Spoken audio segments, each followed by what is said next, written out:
My parents told my brother to take my house because I don't have a family. I'm a single man in my early 30s. I've got a brother who's 29, and he's already got 4 kids now. He had his first at 22, and the second followed a year later. Then the third 2 years after that. And the fourth is the most recently born a couple months ago. His wife, my sister-in-law, and I do not get along as she always likes to try and get a rise out of me by acting superior. Then turns into an extreme self-victimizing drama queen if I retaliated against her in any way. She can cry in an instant and can put on an extremely convincing show to get sympathy from just about anyone. My parents and brother absolutely adore her, even though they know exactly how she really is and just don't care.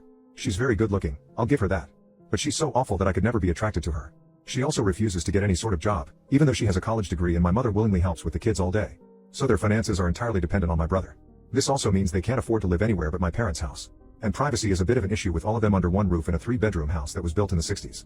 Growing up, my younger brother was also the obvious favorite. We're 3 years apart in age, but he developed a superiority complex because I was badly punished if I retaliated against his antics in any way back then. It was obvious my parents cared for him a lot more because he got the lion's share of everything unless people called him out on it. Which did happen a fair bit by other members of family.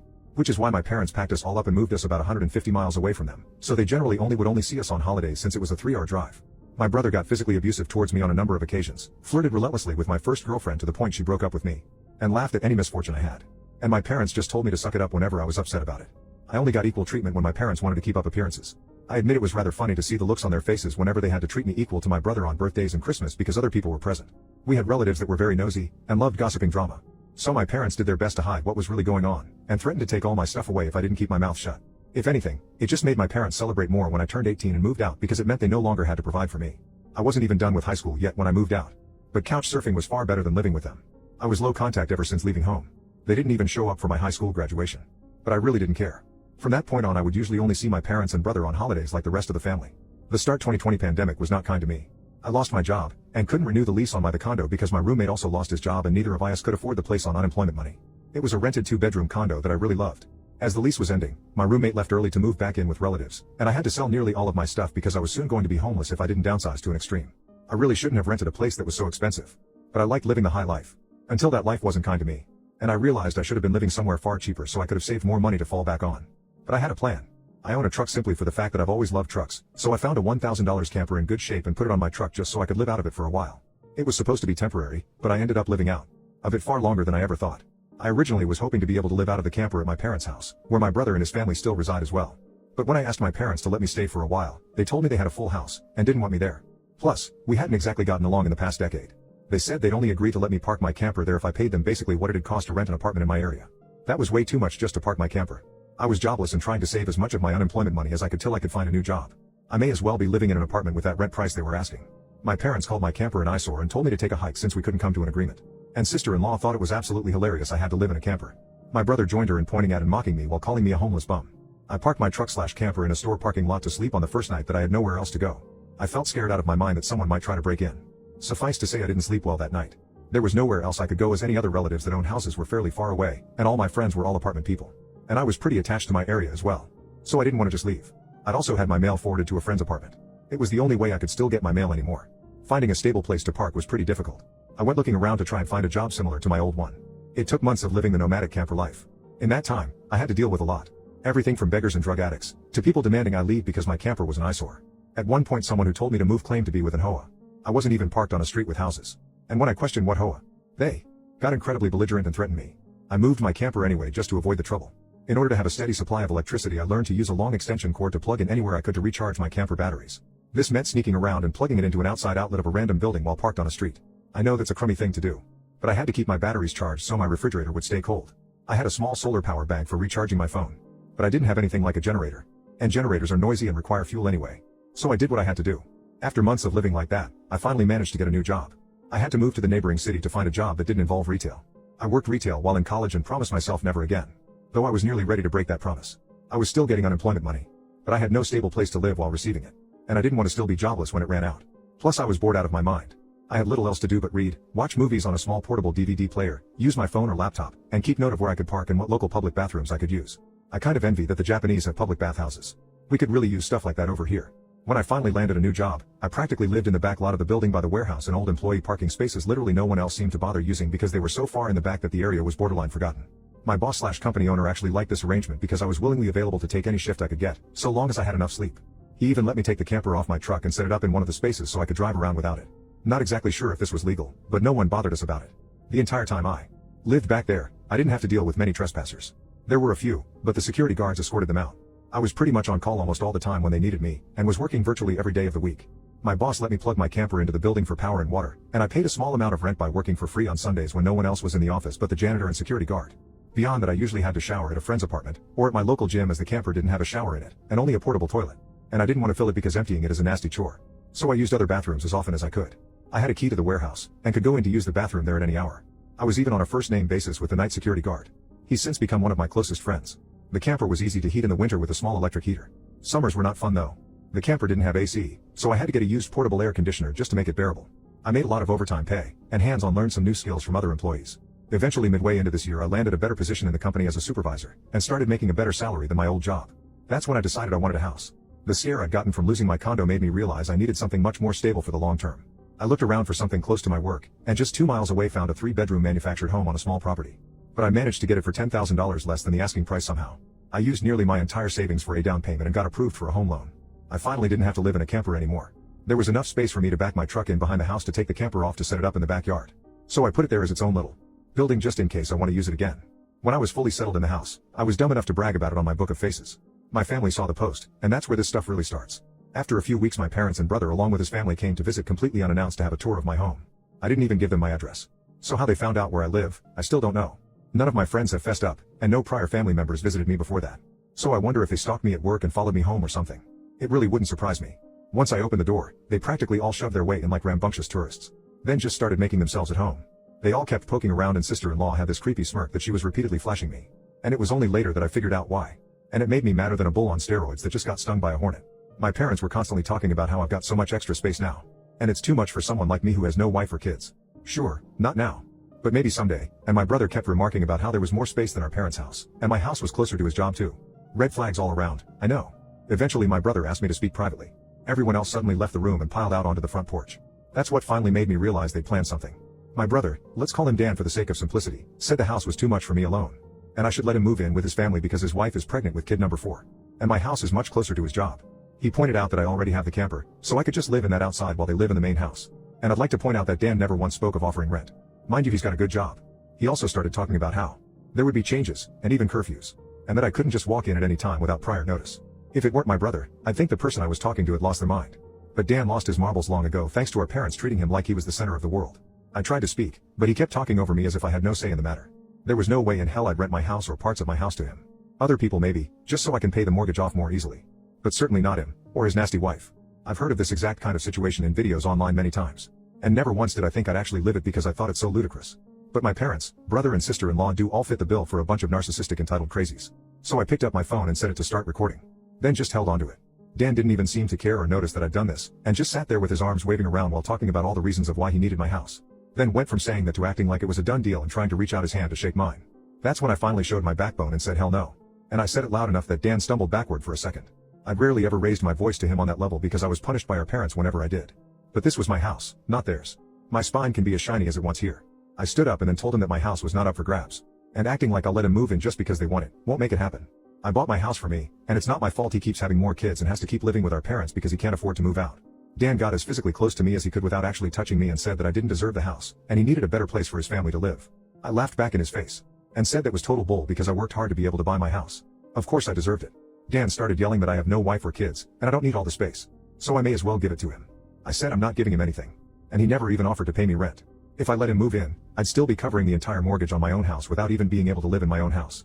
Then Dan told me that he shouldn't have to pay rent because his family comes first. And our update, my parents told my brother to take my house because I don't have a family. They broke my locks to move in while I wasn't home. After I kicked my parents, brother and sister-in-law out for trying to force me to hand over my new house to my brother, I immediately went to my social media and told the story to the whole family. It spread pretty fast, but you won't find it now because it all got deleted some time ago and I put my own profile on private. I posted about it because I knew that the first thing my family would do when they got home is try to twist the event to make me the villain. And I was exactly right. But I had about an hour to get started before them. And I had video evidence to back up my story about what they'd done. No, I don't plan on showing the video here. So don't ask. Being preemptive worked because I got a fair number of family members on my side right away. My parents, brother and sister-in-law must have been all set to write their own post, but it was too late. So they didn't even bother trying to lie much. My parents, Dan and sister-in-law had a few flying monkeys supporting them. But not much else. Plenty of others knew how entitled they already were. So what happened was something they all quickly understood and accepted. There was one person in particular that called me. I don't know who they were. But they ranted at me that I was a horrible brother, and I needed to make way for a real family man. I just ended the call and blocked the number. This didn't repeat. The week went by, and my parents showed up with Dan at my front porch just like they said they would in their prior ultimatum. They rang my doorbell like crazy and also pounded on the door until I finally answered. I opened it just a crack, and they tried to shove their way in again. But I'd installed a couple of latch chains that prevented it, and even braced my body against the door for good measure. My father and brother demanded I let them in. But I said I was recording everything on camera, and would call the police if they tried to force their way in again. My mother calmed them down, and then in her most sickly sweet tone asked me if I was ready to let my brother move in. I told her and the rest of them to F off and never come back. My mother put on the crocodile tears and asked me why I can't just do this for Dan because he's my beloved brother. I laughed and then bluntly said I do not love him as a brother because he treated me like crow for years, and they only encouraged him to do so. They are terrible parents, and he is a terrible brother. Then told them to leave or I'd be calling police ASAP. They all left surprisingly easily, apart from my mother's loud crying and the others giving me dirty looks. One could say making them leave was suspiciously easy. I thought the whole mess was over. But I guess I should have taken them more seriously, because they had other stupid plans. I came home later that week on Friday evening to find a moving truck and my brother's minivan parked in my driveway. It was Dan and his family. They're moving stuff in. He just waved to me with a crap-eating grin when I saw him. I was furious and told him and the rest of his family to stop. But sister-in-law smugly said to me that like it or not, they were moving in. And then in the most fake way while tilting her head and puckering her lips, she said that it was okay, because my mommy allowed it. And I should always listen to what my mommy tells me. I seethed with rage just hearing those words and looking at her smug idiot face. So locked myself in my truck to call the cops right away. When they realized what I was doing, sister-in-law started pounding on my window and yelling at me to stop. And that I can't do this to her because she and Dan need the house. And she cried, why can't you just do this for Dan? I responded with F Dan. It's my damn house. Not his. Then she threatened to key the side of my truck unless I stopped calling the police. All of which the 911 operator heard, thanks to the window being slightly open. I told sister-in-law if she damaged my truck, I'd sue her. And she was smart enough to retreat. When the police arrived, Dan and sister-in-law along with their kids had locked themselves in my house. I told cops what had happened, as well as showing them my new driver's license that had my current address on it. Then when we went to my front door, I saw that they'd changed the lock. And the old lock was laying on the porch with the center of it drilled out, and the drill they used was laying right next to it, with a complete Harbor Freight drill bit set. Could they have been any more stupid leaving evidence out like that? I pointed out the broken lock and drill, then gave the police a rundown on all the events that happened prior. Well, I guess Dan called our parents over at some point after I arrived home. Because they showed up while I was talking to the cops. My parents immediately lied and started saying that I'd agreed to rent my house to my brother and his family. I said that was an easily provable lie one way or another. So Dan and sister-in-law finally came out of my house with some papers in hand. They both looked super smug, like they'd somehow outsmarted me. They'd actually drawn up and printed out a fake rental agreement. But my signature was not on it. There was one, but it looked nothing like my handwriting. I don't think any of them have ever actually seen my signature. So that was incredibly stupid on their part. I told my parents and Dan that was stupidly blatant fraud. And if the cops investigated, they'd easily figure that out. And I don't think going to jail and court would do them any good. It could even make Dan lose his job. Which is his only means of providing for his family. I also said I would get a lawyer and sue for damages if anything of mine was lost, stolen or broken. And I'd call CPS too for good measure. Dan went white and looked really scared when I said all that, but my mother got between us and doubled down about how I should just do this for Dan, and live in the damn camper so they can finally have a family home to themselves.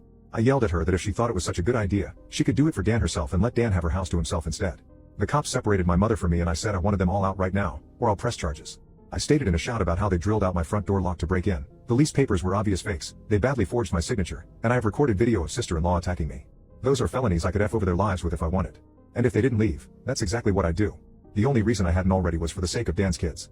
So they have one chance to get the F out. The moment my parents heard that, I think it finally clicked that they could not force me to do it for Dan.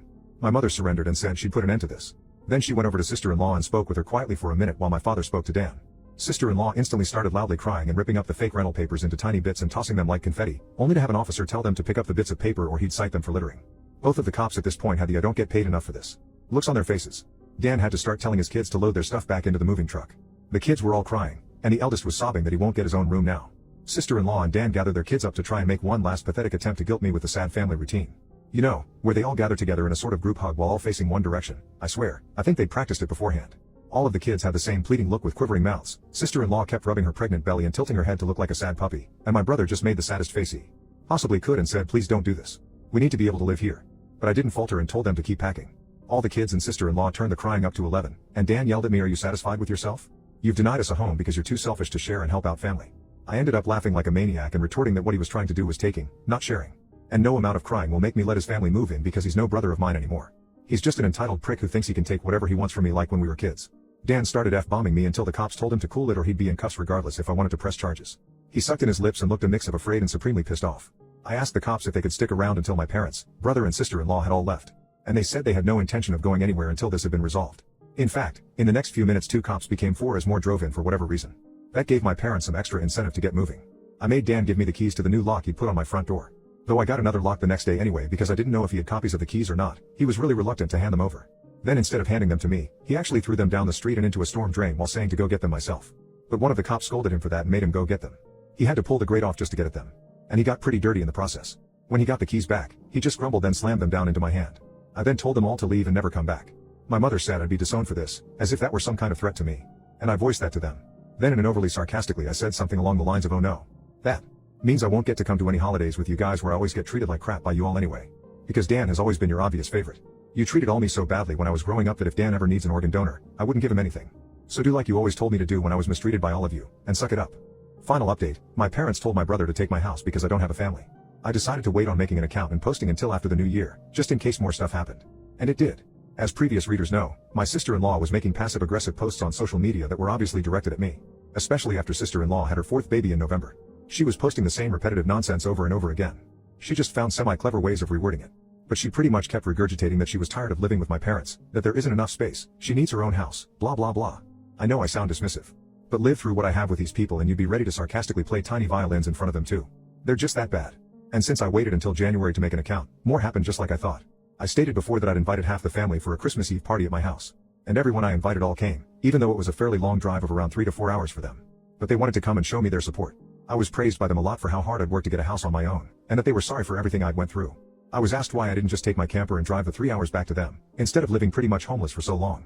And I had to sheepishly admit that I was very attached to living around here, and I had my best employment opportunities in this area. My hometown doesn't have a lot of great job opportunities in my field, if any at all. And I wanted to make my own way as much as I could. An answer they overall accepted. We moved on to having a rather nice party. The best I'd been in years. Some relatives even brought CDs of great Christmas albums. And I have to say, the one my uncle brought of Ray Charles was my favorite. He sings Christmas songs like no one else I've heard. It was a grand and happy time. I felt like for once I could just forget my past issues and enjoy the moment. But I wouldn't be writing this if it had stayed that way. About 2 hours into the party, you know who showed up. My parents, brother and sister-in-law popped in trying to look all smiles. They didn't even knock. Just walked right in my front door like they were meant to be there. I shut off the music and told them to leave immediately. They begged to stay and said they brought gifts. One of my uncles stood up and yelled at them before I got another chance to speak. And he said they don't deserve to be in my home, or my life after the crap they tried to pull months earlier. And he was backed up by several other relatives. Mind you, this guy is my mother's brother. And he used to love her to pieces until he found out about the stuff that went on between me and my parents.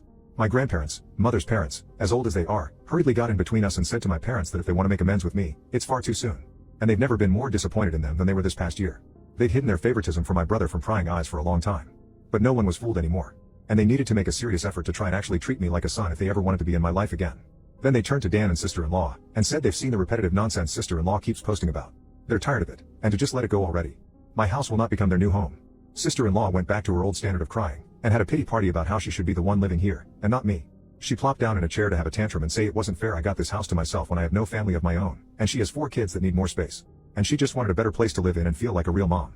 It was petty of me, but I loudly pointed out that she sucks as a mother because she lets my mother do most of the parenting while she sits on her butt all day drinking, playing on her phone, or going out and spending all of Dan's money. And she has the nerve to complain about it.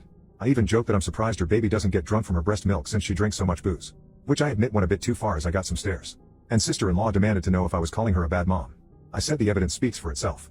And if she wanted to be able to afford to move out of my parents' house someday, then she needs to put her college degree to some use, get a job, and learn to save money. My mother already does most of the child care for my brother's kids anyway. So she'd have plenty of time after her baby gets a little older. My brother's eldest kid who's 7 years old ran up to start kicking and screaming at me for yelling at his mom. And he kept at me about how his mom said that I was the bad guy who made her cry and didn't let them live here. That's when my brother grabbed his son to pull him away. But all the other relatives jumped back in, and this sort of turned into a family intervention against my sister-in-law and brother. She was crying, her new baby was crying, her kids were crying. Hell, even Dan was very nearly in tears from the verbal lashing he was being assaulted with. He ended up just sitting on the ottoman I keep shoes in by the front door and looking like a complete wreck. He couldn't look anyone in the eye, he couldn't even say 2 words to me. Not with a whole house filled with angry people ready to judge him if he tried to let out his inner golden child again. If they weren't there to get in his way, I'd bet this would have ended up a repeat of when he tried to order me around to try and take my house months earlier. By this point though he'd been so thoroughly humiliated that his and my parents' reputation in the family was completely destroyed because the masks were all now off now. Soon after my parents, brother and sister-in-law all left in defeat. The party resumed and we all avoided speaking of what just happened for the rest of the evening. Since most of the adults had been drinking, everyone stayed the night in my house. I even let some of them sleep in the camper so there'd be enough space. I admit, it also makes a good guest house. My relatives all wanted a tour of it earlier as well. And they said they couldn't believe I'd been living in it for around 2 years. I got a lot of questions about it.